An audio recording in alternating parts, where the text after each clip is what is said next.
Assalamualaikum warahmatullahi wabarakatuh. Marriage in Islam.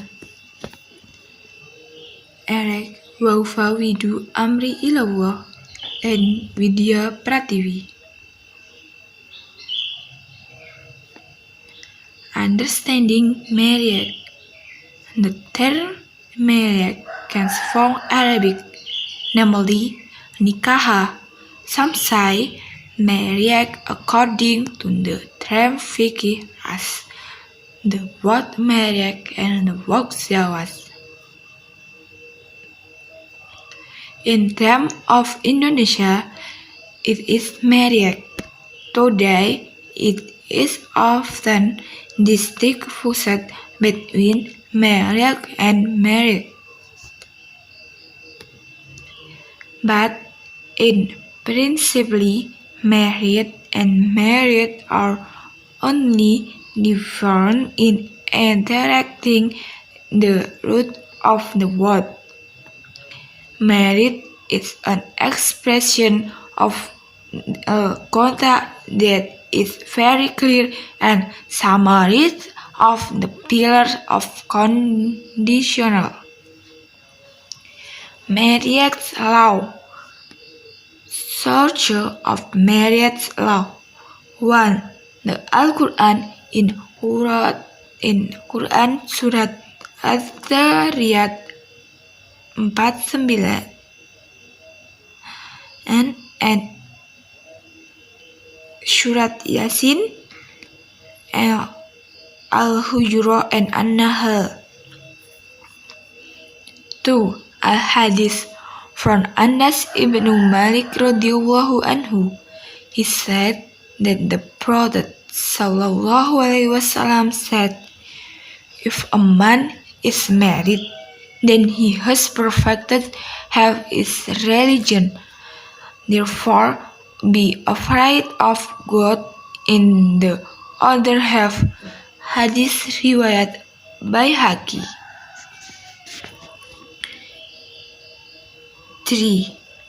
Ijma ulama fikih. Munakahat fikih experts give a lot of thought opinions about a marriage based on the Quran and the Quran before making interpretation and analysis that give bits of fiqh law in the field of marriage.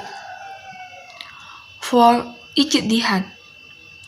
Things that are not mentioned in the Quran or Sunnah but require legal provision with ijtihad, for example regarding joint property, about it during the marriage.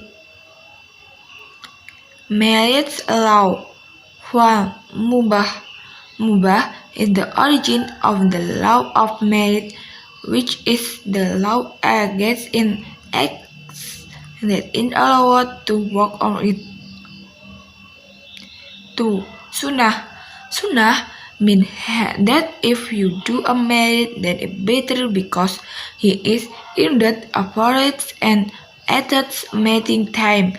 The point in marriage is when someone who already was the will to marry is separated by him. He already has the ability both born and inner, and if he is not married, he is not worried about failing in the adultery. This opinion expressed by Mazhab Hanafi and Hambali.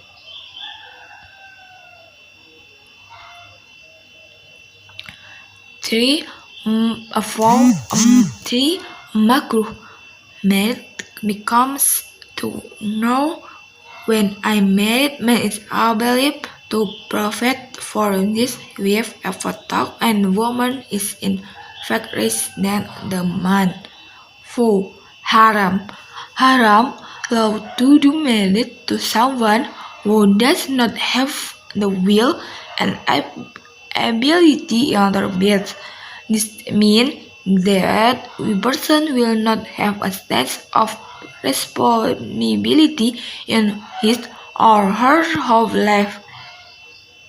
The scale of situation in marriage will actually cause either negative impact cause as a bending, a wave, correcting, and distrust heads. Pillars and terms of marriage. Pillars of marriage. According to the Jumhur Ulama, there are 5 pillars of marriage. First, husband. The husband is the male party who is bound in a contract that is carried out. Second, wife. The wife is the woman who is bound in a contract that takes place. Third, guardian. Jumhur ulama such as ulama Malikiyah and ulama Syafi'iyah agreed to make the position of guardian as one of the pillar of marriage. And without a guardian, then a marriage contract become invalid. Fourth, witness.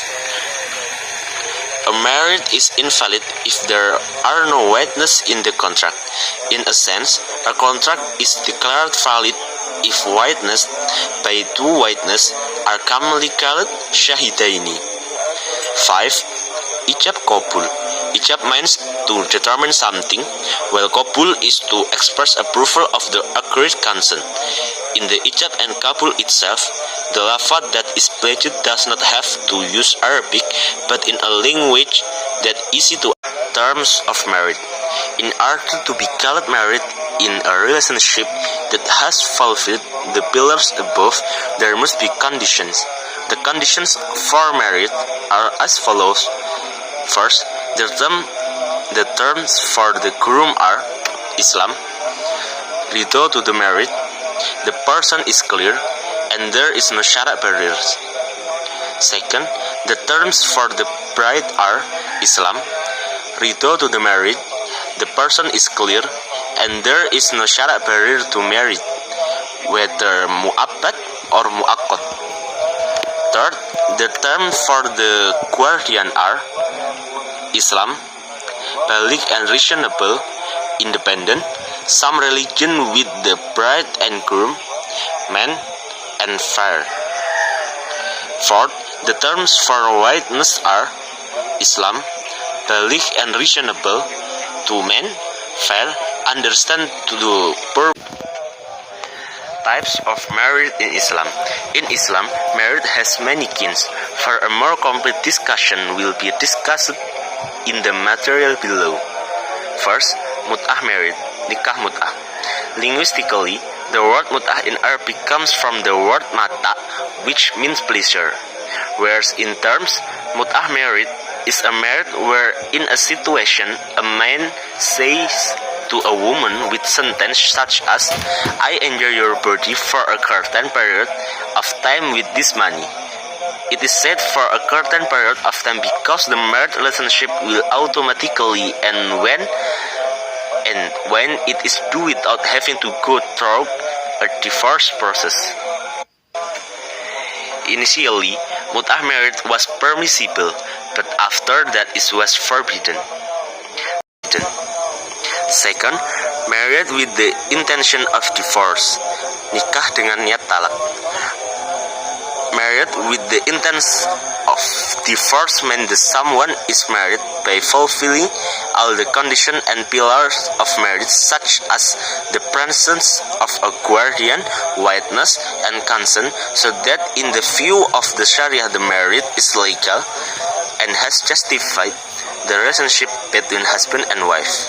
However, the intention that was embedded in the husband's heart at the time of marriage was already embedded to divorce his wife in the not too distant future. Third, siri marriage, nikah siri.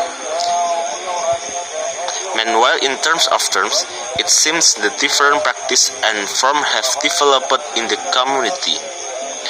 Even though it means secret, al-ulama agree that the law of marriage without a guardian and no valid witness is in accordance with Islamic requirement, then the law is haram and its position is the same as zina. And the last, muhalil marriage, nikah muhalil. Linguistically, the word muhalil comes from the Arabic word halala, which means to justify. Manual in terms, muhalil married, which is widely used in the community as married, whose purpose only to justify another married, where married itself is only used as an intermediary. Muhalil married, as explained above, is only used an alibi in order to return the first husband by performing